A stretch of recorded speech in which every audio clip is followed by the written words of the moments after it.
Hello po, shout out dyan sa taga Masbate, yung mga kamag-anak ko dyan.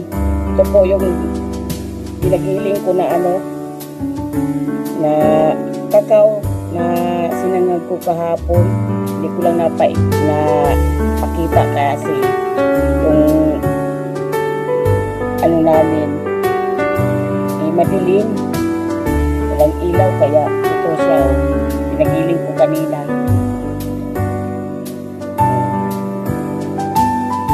Kakao ito, kakao beans, para siyang tsokolate. Bumili ako ng mga beans kasi mura lang dito sa sitio sa Libertador. Andito ako ngayon nakatira sa bundok. Pinili ko dito manirahan kasi para naman maka-alaga ako ng mga hayop, manok, sa pato, para naman magpambayad kami sa utang. Yung mga pagkamulang ko sa sugat, nagurang dito mag-isa na namumuhay sa bundok. Yan naisipan ko mag-vlog para naman kung sakaling may mag-subscribe. First time ko ito G&G ang channel ko. Ito, yung mga itong mga hulmahan, in-order ko pa ito sa Shopee. Matagal na ito tinatago ko, ayun ko lang isipan na ito ang hulmahan ko ng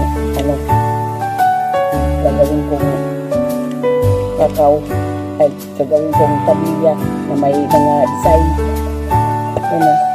Tabliya ang tawag dito sa ginaling na kakao beans. May mga heart saka star.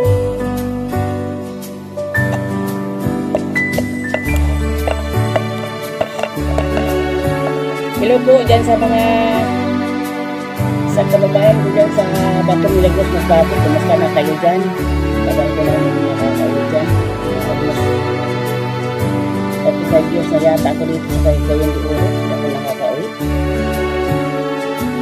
Kasi walang pamasahe. Hirap pa sa daga.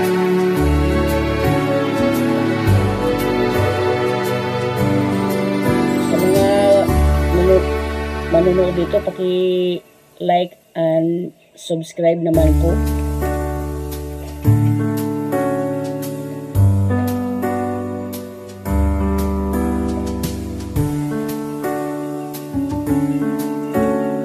Paki-share naman po, saka like and subscribe. Lalagay ko ito sa refrigerator para madaling tubigas.